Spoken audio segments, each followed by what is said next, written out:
A good idea doesn't necessarily have to be the most creative. It doesn't have to be the most kind of the first time this has ever been done. I think the key is that it has to be somewhat authentic. And whether it's authentic to the liquid or to where it's made or to the person, I think that's what really starts the connection between the supplier, aka the brand owner, and the person that they're selling the product to.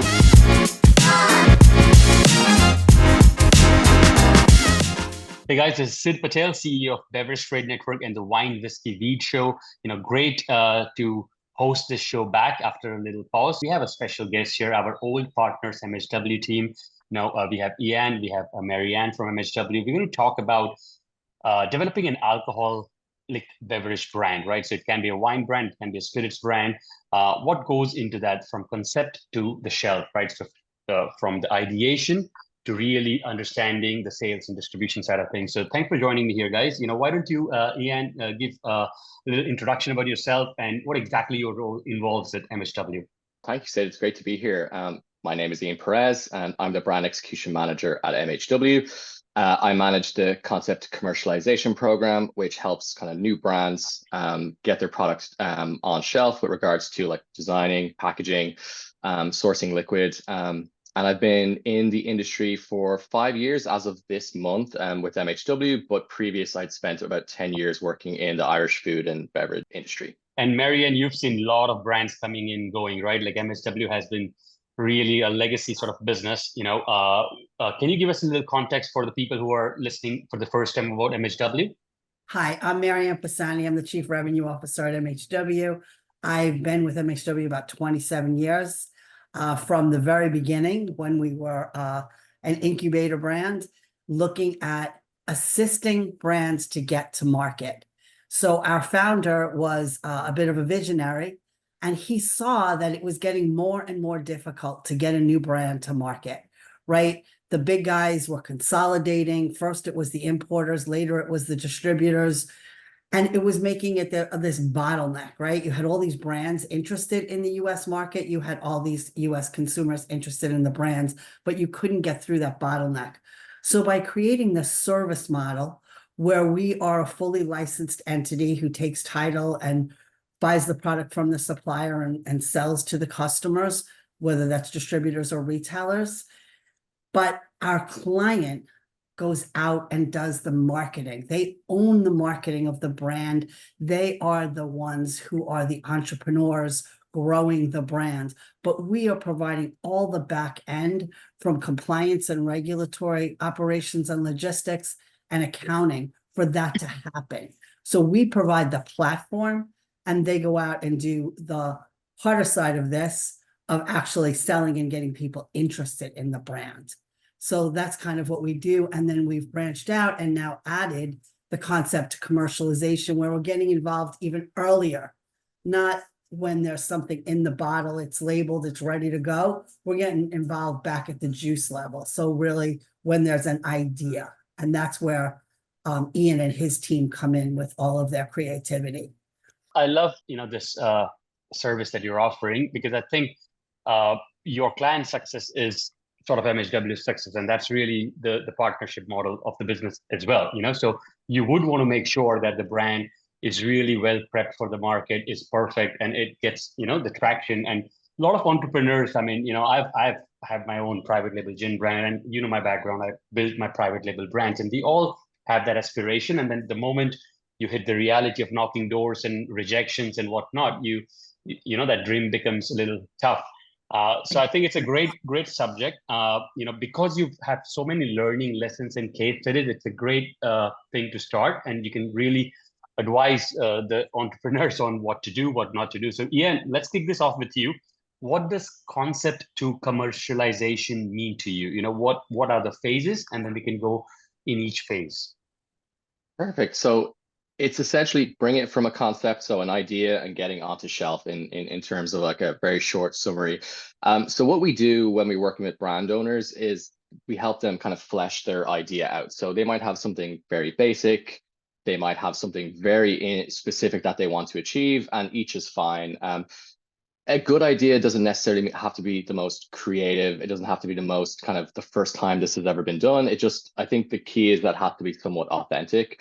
And whether it's authentic to the liquid or to where it's made or to the person, I think that's what really starts the connection between the supplier, aka the brand owner, and the person that they're selling the product to. So when you have somewhat of an idea, that really helps kind of build a process. And from there, you start to look at the liquid. Depending on, again, what your budget is, that's a big part that we help kind of to figure out. So how much do you want to make? Where do you want to sell it? What price points do you want to hit? What demographics do you want to hit? And that kind of helps us narrow down what liquid you're looking at. So whether it's a 20-year Scotch or some more new make, a new make spirit, or a specific type of wine from a specific type of region, we can kind of handle all that. Once you have the liquid in place, that really helps to build the kind of world in which the brand lives in. So we start working on like names that help work, and tie in, again, the liquid, tie in the entrepreneur, and tie in the location, or maybe the distillery or winery has some like really nice heritage that you could play into as well. And then from there, that helps us with all the packaging pieces. So once we know where the liquid's coming from, we probably have a good idea of where it's going to be packed or bottled. And then we understand the constraints and capacity and capabilities of that manufacturer. So then you kind of design a product that fits within what they can do. So if they're a kind of craft distillery, it's kind of, you can do anything, because a lot of it is going to be hand done, hand labeled, hand applied. It's great. But if you are looking at like a volume driven brand to start off, like you have really high hopes, you have really good funding, you kind of want to do something that fits in with the line requirements at a bottling plant, at a distillery, because you want to hit those efficiencies, and you'll hit those pieces too. So again, it's really important to find these out really early on in the project, and that's kind of what we do. And we set together a critical path, which is a pretty comprehensive document that shows us, again, from when I want this on shelf in a perfect world, we work backwards and say, okay, these are all the milestones we have to hit in order to successfully and compliantly get this on shelf. And then, yeah, once we have the packaging, we start building out the brand decks. We start getting samples into distributors or retailers' hands in terms of sales reps and stuff going out. And then, yeah, like I said, the brand kind of takes it on from there. And the goal, hopefully, is that they want to work with MHW to help grow their brand in the US or in the EU. Let's take the first one, the product development or the ideation phase, where you just have a clean slate and you have that dream, and you just feel that you want to start your own brand. I think there are different kinds of customers who would come to you, retailers making private labels, or maybe already some buyers you service and they want to go reverse, or maybe entrepreneurs who want to start, product extensions. Maybe some big company in Asia wants to launch an American focused product, so one is, tell me different kind of customers you can service to and what kind of inquiries come. And then the second is, in the research phase, like, do you provide category analysis, whether this category is in demand in US, or price analysis, or some sort of, even ideation proof research that, okay, I think this is completely not in demand, so no point selling a $25 Australian wine right now, for example, So what's your take there, those two things? Yeah, so I can split it into like entrepreneur, teeny tiny person who maybe has been successful in an adjacent industry, finance, real estate, or something like that, and they have this passionate project that they want to put either their money into or family's money into, or they have a group that believes in the idea too. So starting there, yes, we do supply data. We get access to the Beverage Alcohol Handbook, and that kind of can help guide in terms of like specific spirits. If they're like really like, I just want to start a product, but which ones are in demand, which ones are in decline. And then also basically, if they're US based, like what's their home state looking like? What's the consumption like there? Because again, the home market is, or the local state is the best one usually to start into, because again, you have maybe connections at the retail level or at the distribution level. And then from there, we really get into the weeds of the person. I really want to understand what they're all about, what kind of motivates them, what their intentions are with the brand too. And I always advise brands to stay away from creating something for someone. So like an example, if you are a 50-year-old male creating a brand for 25-year-old females, I think it's very hard to do that without tons and tons of research. So what I always advise, and a lot of brand owners are kind of more millennials these days, is create something that you really care about and really love. And from there, that's what resonates with people. I don't know if people have access to the video, but I see Captain America in your background. And one of my favorite people that ever exists is Stan Lee. And one of my favorite documentaries with him on Disney Plus was when he, and one of my favorite lines from it was when he was working for a comic book company, and he decided to leave, and he said that I didn't want to write stories for 8-year-olds in New York or 12-year-old girls in California. I want to write stories that I want to write. And for me, that's what I do when I'm working with brands. Like, I want to help you create a brand that we all like want to buy, basically. And from there, if you're going to purchase it, there's probably people who are going to follow you, versus trying to create something that maybe you don't really understand, or understand that person's story and their background as well. So again, that's what I try and advise. And again, I'm kind of like in that, for probably most brands launching, I'm probably in the middle of their kind of target demographic. So that's what I do on the entrepreneur side. On the other side, we do have custom clients like larger brand agencies and distributors, and with them, it's a little bit easier to work with because they know what they're doing, and they know, and they usually spot a gap, and they're creating something specifically for that gap. So it's not they necessarily literally have a for sourcing, sort of a sourcing need. Like, I really need this batch, this particular price, this particular region. Exactly. And there's certain distributors that, like, they know what sells, and they're trying to find brands that fit certain holes for them to get into more outlets, or more geographical footprint in certain markets. So if they have the funds, why not make something? And I did talk to a distributor recently. We're working with them on a tequila brand, and essentially he is an importer too in Europe, and he had brought in a tequila brand and made it pretty successful. The tequila brand sold for a large multiple to one of the big agencies, and he's like, why did I do that? Why don't I just do my own and then sell it, kind of thing too? So those are kind of like two of our our standard clients, and then obviously everything in between. Oh, okay, we'll go back to that entrepreneur, who wants to develop a new brand. As soon as an email comes or an inquiry comes, what you bounce him or her back, like with your 10 questions or a qualifying sheet or a brand definition? You must have some questions that you would want to ask to vet yourself as well, that you're not wasting your time.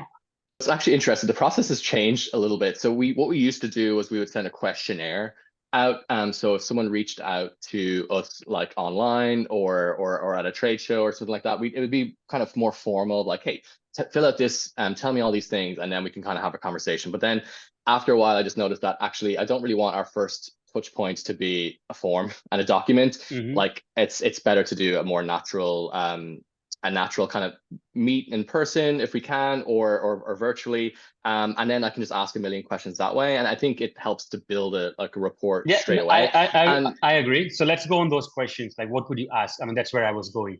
Oh yeah, no. So again, firstly, like what background? So I try to get to know them a little bit, because then that helps me come up with ideas as well, based on kind of what their story is, because everyone has a story to tell, whether they put it on the bottle or not. And then obviously funding and budgeting, like what are they trying to achieve in terms of like their product? So like, are they looking at just a test run? They want to do a small number of cases just to get product out to people and taste it. And then exactly what they need from us. Like, do they have a name? Do they need help with a name? Do they have a specific bottle in mind? Are they looking at a custom bottle or a stock bottle?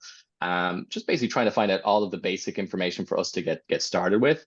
And then once we have a good gauge of what they're trying to do, and we think that we can be a good fit for them, as much as them being a good fit for us, we'll then come up with like usually a bespoke, like custom proposal based on level of hours that will be required, the level of effort in terms of, like, we had a bourbon brand that we launched, New Dawn, over the summer, and this was a bit more, even though we did it in a quick time. We started in February and launched in June, which is pretty swift. We got samples of, like, she was not specific in terms of what bourbon she was looking for. So we had bourbon from California, from Louisiana, from New York, from Indiana, Tennessee, Kentucky, et cetera. So probably a month of that was her sampling all these products. So obviously there's a more expense involved in that, because we're talking to a lot of different distilleries. But if something is more focused on a specific type of product, like Kentucky, I want a Kentucky bourbon and I want it to be 4 to 8 years old, like that really gives me, like, I can hone in exactly on that, and I can do it a lot faster than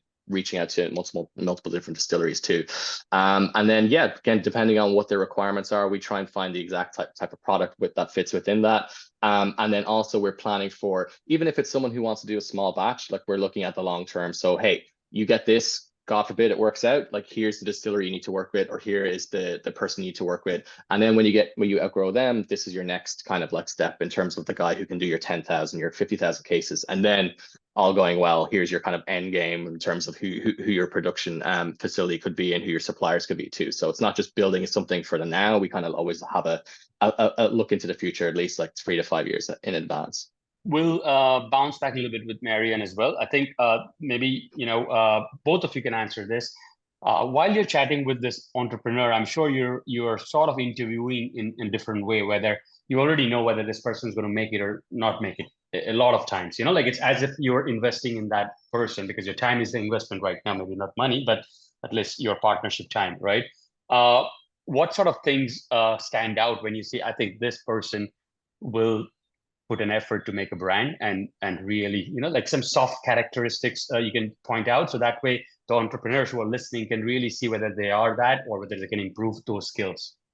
So I think this comes into play in both of our areas, whether we're talking about doing the back end services or we're talking about an entrepreneur who hasn't even picked the liquid yet, right? So it's learning where they think they're going, right? And what their plans are, what their intentions are, what they believe the potential is. So if someone sits down with Ian and says, yeah, I want you to create this brand new bourbon for me, and I plan to sell 10,000 cases in the first year. Well, he knows this guy is totally unrealistic and is just not, they don't understand the industry and they don't understand what they're setting out to do. So trying to figure out where someone's knowledge of the industry is and whether it goes beyond they like to drink bourbon, or they've done a little bit of research, a little bit of understanding that this is a slow and steady wins the race. This is not you hit the ground and you're going to sell 1 million cases in 3 years. It's not how it works. It's a much, having patience. So kind of vetting out the person as an overall business person, right, is part of the scoping, right? And where are they in this journey, right? So Ian can help someone from the very beginning, right, when all they have is the idea, or someone might come to him and they have the liquid, they've picked out the bottle, but they're stuck on labeling, caps, closures, all kinds of pieces of this. So where are they in the journey? And are they being realistic in what's in front of them? Do they think they're done because they've created this beautiful package, right? That's it. I'm good. I've got good juice and I've got a good package. I'm golden, right? Like, do they understand the marketing that's in front of them? That what it's going to take to get liquid to lips? So it's really the same thing we do when we're vetting someone for the back end services. It's just listening to them and seeing what kind of understanding they have and how open they are to what we have to offer. And, we're going to send them to folks to help them with marketing, and send them to other folks to help them, with getting trade involvement, send them to someone like yourself, Sid, to, introduce them to the trade. They've got to be open to that. Some people come in and they say, oh, I know this retailer in Greenwich and I'm all set then, right? So they should know why a retailer will stock their product. What's the value proposition? What's the profit story? Those kind of things. I agree. Yeah. For me, there's two pieces. I think sometimes there's brands that I just don't get the passion from them in terms of what they're trying to do. And I think that's 90% of it. I think if you don't really believe in it and it's really just kind of like very businessy, you can do all the numbers and crunch and do all that kind of stuff and figure out like the route to market and the plan out. But I think if you're not really passionate about it, it's really tough sell. Like I've been into liquor stores that are doing tastings and have the most wonderful packaging, and you go up to the person and you just don't really feel like why I should pick this out from everything else aside from the person being there. And then the second part is that MaryAnn kind of touched on it there.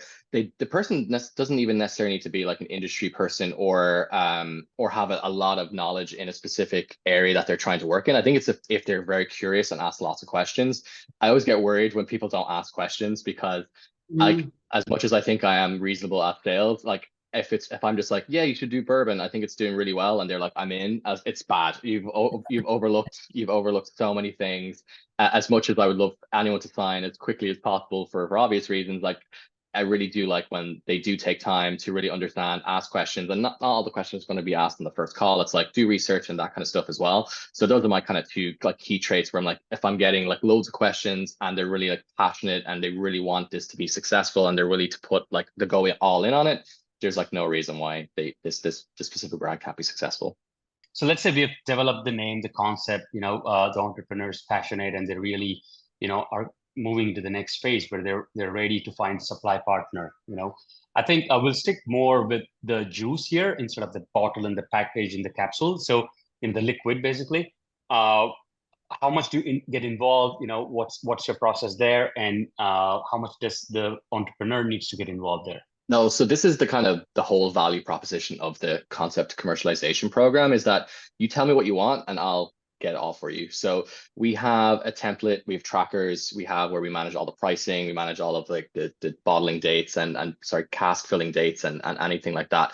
So essentially, once we have a brief and we know what we're looking for, I will get 4 to 5 different distilleries or wineries, 2 or 3 different types of products that they're interested in, maybe different age statements.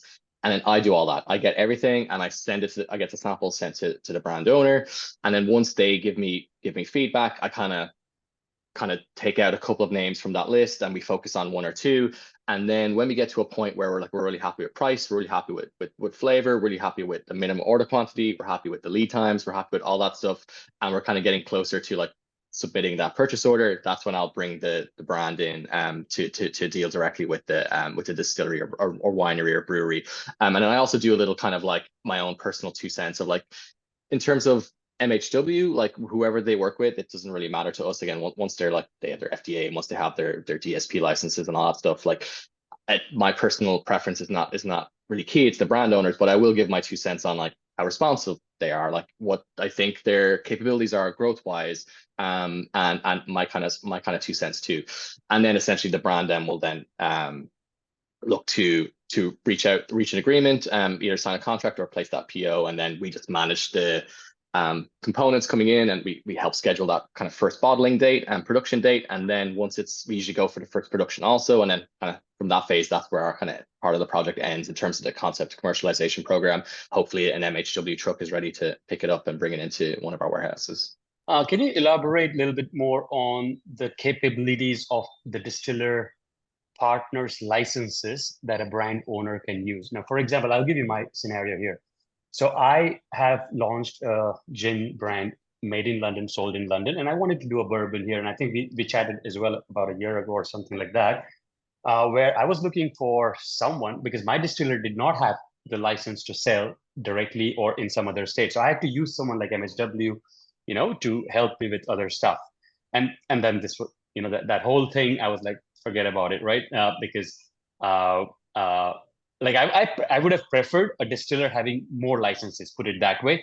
So my life became easy instead of having another, like what was the reason of adding another tier? You know what I mean? Like no point adding another layer when a distributor itself has the wholesale license. So just give us some different examples of people that can understand those dynamics and how that is important piece of this puzzle. I would say that it depends on what your objectives are. So if you really want to own the destiny of the brand, you probably want to do as much of it as you can with yourself. So either you get your own licenses or you work with a service importer or a national brand agent to help you get across the states. MaryAnn, maybe you can correct me if I'm wrong, but I think if you are using the distributor and they're selling on your behalf, like there could be issues with payments and that kind of stuff too, in terms of like relationships there. Whereas if you're owning the product, you obviously have more, like I said, the destiny of the brand is in your kind of hands. So I don't know, MaryAnn, if you have more to add on that piece. I think one of the things you're asking, Sid, is why don't the distillers have more licenses that you would have to not add another layer of the service? Yeah. Right. Yeah. And having MHW, for example, to start with is a no-brainer. Like I still would prefer, because that's a reality. We all want distributors, but you have to start somewhere, Right. So the distillers themselves, the production facilities, some of them do have a lot of licenses for their own products. They're not interested in, for folks who are contract bottling with them, they just want to do the contract bottling. They don't want to do the rest of it. And that's not their expertise. So then you look for the someone like ourselves going direct to a distributor. So that's great. sell from the, there to the distributor, but that means you have to have a relationship in multiple markets, right? Mhm. Also, it doesn't give you the flexibility that working with someone like an MHW, someone like a service provider, or as Ian said, having your own licenses gives you to make changes more readily, right? If that's all you've got in that market is that distributor and they've registered your brand in the market, well, you're getting very tied to them. If you're not happy, you're starting all over. If you have someone like HW or your own licenses, you can make changes more fluidly, right? You can have more control over where it's going. So I know you made a statement there from the beginning. We have brands that stay with us through 1 million, 2 million cases, right? Because they don't see any value in getting their own licenses because we're handling all of that. And that's taking the minutia off. It has allowed them to grow the brand because they can concentrate on the other side of the fence. Before we were talking about things like caps and closures and all of that. Again, if Ian concentrates on that minutia, then the brand owner can start working on the story and the marketing, right? That's where it all lies, right? We all know that's what's going to sell the brand. Everybody's got good stuff. They're putting in bottles, they're putting in gorgeous packaging. That's all like an assumption that everyone's doing that. Yeah. That's like the easy part, selling is the hard part. That's the reality. It's a marketing story that you've got to really put all your effort into and your entrepreneurial skills.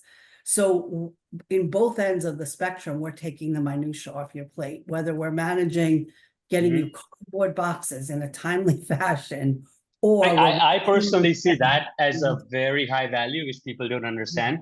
Where the bottlenecks of the US distribution system are taken care of. And, the first 2 years of journey is really a perfect blueprint of reality of today, where you start with a compliance provider. Let's go on that, the sales and distribution, where, I think that will bundle up to understanding the realities of the market. So if I was an entrepreneur, in my case, I wanted to do D2C. That was my goal. Like I wanted online sales. So I had Speakeasy and MHWs and all to come and play, and then I wanted to sell to some of my liquor store friends, 50 odd stores, let's say my family and friends. And I was okay. That was my scope, like a container here and there. And I was okay. That was my plan, D2C and 50 stores, for example. If an entrepreneur speaks to you that this is my game plan, what is your suggestion, Ian, on what licenses or what's my route to market, what kind of partners I should play with? In terms of D2C? Yeah, in terms of distillers we use for bottling, or in terms of MHW services, or does it even matter what distiller we use for bottling and which kind of licenses they need to have if I just want to do D2C and 50 liquor stores? Yeah, so usually we kind of advise to, like, we use like Speakeasy. Our brands work with Speakeasy in California. So there's a tequila brand I'm working on right now that's specifically doing this. And he has a PR agency and he thinks he can get access to like tens of thousands of people via this agency. So his best way he thought of utilizing his time was to spend all of his time working on the e-commerce side. So he partnered with Speakeasy and we have a distillery obviously in Mexico, but MHW partner warehouses are in California too. So we recommended going that route. So California is a great state for those things because you can be active in over 30 markets potentially in spirits, more with wine, in terms of which states they can ship to. And that's usually our kind of base recommendation to start off with.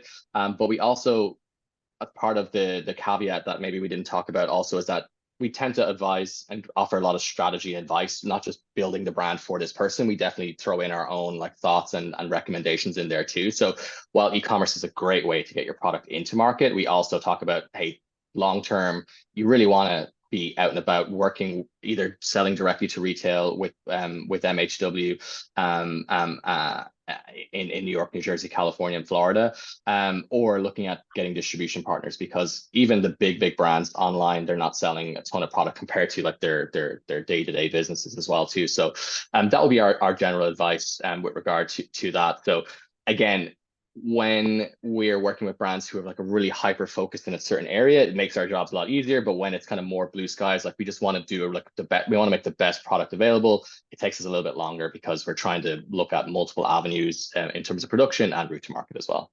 So when a brand is making a business plan, MaryAnn, maybe you can answer this, but if someone is making a business plan and they have the sales and distribution page, right? What do you expect them to know about their route to market journey?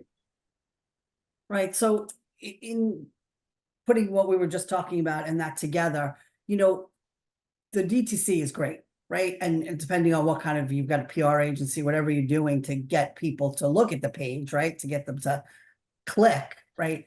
But then after that, everyone loves buying things online, but this is a heavy product that's a little expensive to ship, right? So it's not the most opportune to buy online. So that's a great start, but you want to be looking what's next. So where do you think those customers are going to come from, right? Do you think you're going to see mostly people in the South, mostly people in the Midwest, mostly people in the Northeast? Well, then let's get to some retail shelves. To Ian's point, let's get on some retail shelves. Let's get into some back bars so that when that person goes out that bought it, oh, wow, there it is. Oh, yeah, I got that product. That was great. Oh, yeah, like what can you make me with that, right? Like, get people that you want people to start to see it elsewhere, not just online, right? They want to be that person who introduces it to their friends and brings it to the next party, and all that's great.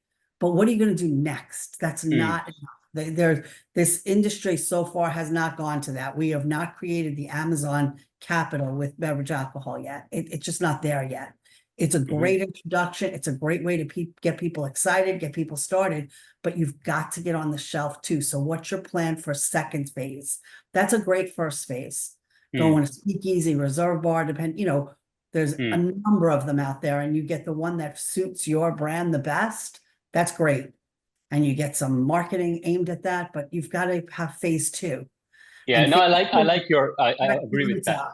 Like you need to have your phase two plan, which is knocking the streets, knocking the retail, knocking the bars, knocking the restaurant. What's the game plan there? Friday night tasting, things like that, where people. And you guys had sales reps or some service you offered where you had some commission based or some agency. We did, and to be perfectly honest, they weren't. They didn't do as good a job as our folks needed. You're really better off if you find someone who lives, eats, and breathes your brand. Okay. Right? Someone who gets up in the morning and thinks about your brand all day long. And maybe you go slowly. First you do New York. They get some established openings in New York. Then they go to New Jersey or maybe Pennsylvania or Chicago, right? You can't if you don't have the money to pay for a whole bunch of these guys, well, then go slowly. Do you give like budget ideas as well, Ian? Like literally to hire a rep to like a yearly. So let's go. Last subject is budget and timelines. How do you put this so they have a bird's eye view of the project timeline and the budget timeline? So it kind of harps back onto the critical path that I mentioned earlier. So that's a pretty comprehensive. If I was to share my screen, it doesn't fit on the screen. It's pretty, there's a lot of milestones involved there too. And what we do is we do a general business plan with the brands also to show them that, hey, your first production is going to cost you X, like you've already paid MHW Y. You might have to order more bottles than what we need for the production date because it's a stock bottle, but you need to get a container from China. Even though you're doing 10,000 pieces, you're going to need 24,000. We're also going to have to store the balance, whether at the distillery or third party. So we're assisting with that too. And then from there, depending on what states they're looking at, we can get data about like sales reps, like part-time sales managers, sales directors, or if they were to do it themselves. So we kind of put together some sort of like budget with regarding like T&E, trade shows, like Beverage Trade Network or any other trade shows like Pro Wine Berlin, Barcom Berlin or Barcom Brooklyn, depending on which markets they're selling into. And we put a pretty comprehensive like, hey, this is how much it's going to cost you. And at that point, it's usually like, yeah, this is very, very scary. This is a big, big expense, especially when you haven't sold anything. But the key is that when you can start selling at different tiers, and whether you're selling D2C or whether you're selling direct to retail with MHW or whether you're selling to a wholesaler in a certain state, it'll show you the return what you would expect to take home from that if your product lands on shelf for a certain price. So we kind of put that in, and we usually do it to at least 2 to 3 years out, because the first year doesn't always look so good, because you have design cost, origination cost. I have to pay upfront for the liquid because it's my first time. I don't have favorable payment terms. I've paid for all of the MHW services in advance in terms of the concept commercialization program. I have to buy all these bottles, all these caps. I might have to order more than I anticipated. So the upfront cost in the first year is really high, as you would know. But by year two, you can start to get economies of scale. You start to get hopefully some growth, and then your pricing. When we were talking about getting pricing for liquid too, we try to get it on and different order quantities. So obviously the minimum order quantity is really high. To do X 100 or 1,000 liters is really expensive. But as you start getting to tens of thousands of liters, hopefully in the near future, your X Works price starts to drop down too. So we put it together a pretty comprehensive plan on terms of like, starting today, these are the costs for the first year. You probably won't make any money. If you do, it's not a lot. But year two, year three, year four, year five, you can really start to see the growth there. And maybe in year two, that's where you start looking for extra investment to get to that next level. Nice. I think we'll wrap it up with one important question, and all three of us can answer our own take for this. If we were to start our private label brand, right, today, what would be our way of developing a brand? What is our street way of sort of getting into this? What would you do, MaryAnn, let's say? I wish I was creative enough to start my own brand. I have lots of ideas for other folks, but I don't know about myself. But I like the old school way of starting the brand at the on-premise level. I like getting the mixologists involved and getting people excited at that point in time.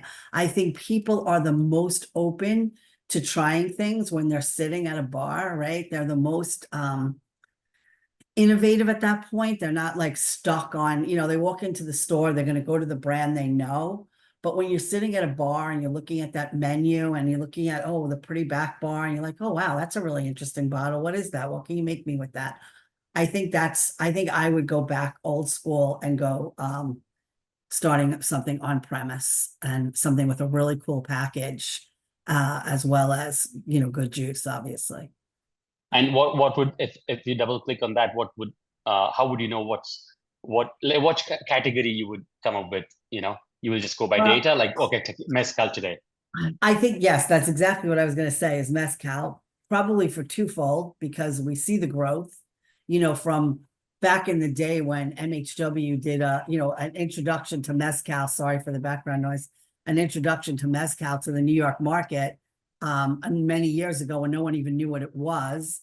We've seen the amazing growth over the last few years, especially. So that, and it being my favorite, my beverage of choice. So I think it's exciting. I think it's very versatile. I think it's not one dimensional. I think there's a lot of things you can do with it. And so that's why I would go in that direction. I think it's a very versatile product. MaryAnn, you stole mine, because I do love mezcal, and anytime I'm at a bar or restaurant, I will always just like get into the 2 mezcal cocktails. So if I take mezcal out, I would say again, so to my whole point is, do something I really like. Like, it's really hard to sell something that you don't really have a passion for or care about too much. So like, and part of that, again, you don't have to be an expert in mezcal either. Like, part of the journey is to go there and learn everything as much as you can, see the production, come back with all those insights and share them with people. To go to MaryAnn's point, I do also agree. I love the building in the bars, because when you're at a bar and the maker is actually there and you get to actually talk to them and see their stuff, like, that is way more impactful. And again, they could be selling sand or anything. I would be like, okay, I like you, I will buy whatever it is you're selling. I'll come back with a hoodie, I'll come back with a hat, I'll come back with all the merch if it's possible. And then the second piece, I think, I try to stay away from doing something like super current, like jumping on a trend right now that might not make sense in 10 years time or 5 years time. So I really thinking of longevity. And I think if a brand is really thinking like really far ahead, it can be like, hey, come back a bit, but also it is great because they're thinking of like, okay, where does this brand live in 5 years time, and where does it live in 10 years time? So coming up with like nice marketing plans for the future, like nice slogans, I think all that stuff helps with like retaining retaining the brand value proposition. And I think you really have to have a good name. I think that's something that really helps, and it's the hardest part of, I think, this. It is coming up with a name. It either comes like straight away, like it's super obvious, like how did we not ever think of this, or it takes a month of back and forth, and you have 4,000 terrible names to get through to get to that point. So I think if you've got a good name that's memorable, artwork and branding is nice, depending on if you want to go really artistic or really kind of contemporary or kind of basic. But again, to go back, you want to sell something that you're really passionate about. So I'd pick like a mezcal or some sort of like new make Mexican spirit, because I just love everything they're doing down there. Cool. I'll just add my experience as well. As I said, I've done so many private labels, and I've built 100,000, I think, before with MHW as well. I was with for some time. So I will not go against the market these days. You know, I have more wisdom now, so I will not fight the market. I will not try to convince the buyer. I will not do those kind of things. I will fill the gap which they need, which means their consumer needs, which means what's growing. So yes, I agree, not current, but at least for next 5 years where I see growth is the category I'll jump in, is the price I'll jump in. So those two things I'll put it out, and I'll use the data to decide. Then comes the brand and the package and whatnot. Obviously, those kind of things are which I'll use the pre-buy concept. So what I did with my gin is I took 50 top bartenders of London, and while I was doing the product development, hey, give me feedback. I was taking their buying-ins. Like, I'm coming there to sell you that case, right? Which you anywhere are tasting for me. So I'm doing that as a cycle. I'm using my potential buyer as a market proof, and I would use that approach. I would advise that a lot to the distributors, to whatever samples you're sending me. I'm going to send it to my, let's say, buyers and say, what do you think? Forget about me. What do you guys think, right? And then I'll use that as my whole cycle and pump them up. Then I will have a little cause for sure these days. Like, I will see the trend, sustainability, social causes and whatnot. So I'll add that up. I think price is I will not be really, I'll go premium for sure. I'll try to keep a lot of margins. People don't understand this. Like, you have to keep 100% margins these days and give back to the trade. So I completely understand that game and use trade to build my brand, not PR and not advertising. So those are the things which I would do. And literally, this is what I did with my wine. That time Yellowtail was selling, Jacob's Creek was #1, Linda Main was #1, Little Penguin, if you remember those days. I just took 4 samples, gave it to Australia, and I told, make this kind of thing. So I just copied pasted basically, that I want something like this, because that's what the American consumer was drinking that particular moment, right? So I would use those approaches more. But yeah, that's just, I think all 3 have added some great pointers here. Ian, maybe you can close it up with, how can brands get in touch with you? What kind of consulting call, or first they can do that and then maybe take an add-on service, or how do they work if they want more information about MHW's this service? Feel free to check out MHWLtd.com. Hopefully, cities you can share out, like, feel free to share my information when you're posting about this online. So again, if anyone's interested, please reach out. I'll talk to anyone who has an interest in this, whether it's like I'm looking at potentially getting some capital for an investment like next year or the following year. We're all about planting seeds as well with these potential entrepreneurs too. And if you're at the stage of, yeah, I really want to commit, obviously that's great too. Or if you have a brand and maybe you're kind of the small, medium size and you just need help with one aspect of the brand, whether it's caps, closures, an alternative liquid source, or a one-time kind of component that you might need help with, we can also take on those projects as well. So it's not, we don't need to work on everything. It's just little parts of the project we can also assist on too. So, but yeah, feel free to reach out. There's a lot of information on the website, and we have, like I said, a lot of case studies up there too. So yeah, if anyone's interested, please feel free to reach out to myself. I'll just add some things here. I think for people who are listening and for people who like my content, let's say, he's underselling, and maybe I know more of MHW as much as you may know, Ian. So I think you are getting into experience, you are getting into the networking side of things, you are getting into the infrastructure, the compliance. So it's a lot more what you guys think you will get. So I think I would definitely, instead of some consultant or some agency which does this kind of service, I rather choose MHW, because I know, the network I'm getting into, like the moment you say the angle of VC and all that stuff, I know that maybe hopefully Diageo is buying from your brands as well, which is selling, let's say. So I know the ecosystem, right? So I would definitely have entrepreneurs really, start their journey, especially with MHW, because you're going to need them for a lot of other things which they anyway offer. So why go somewhere else, right? So MaryAnn, that's my take there. Yeah, so we can certainly be a one-stop shop, and thank you for that little advertisement there, Sid. We appreciate it. We appreciate the support. But yes, we certainly can help you from the very beginning with Ian's roles, and then as you develop and grow, we'll be there to support you and give you a platform to reach that consumer.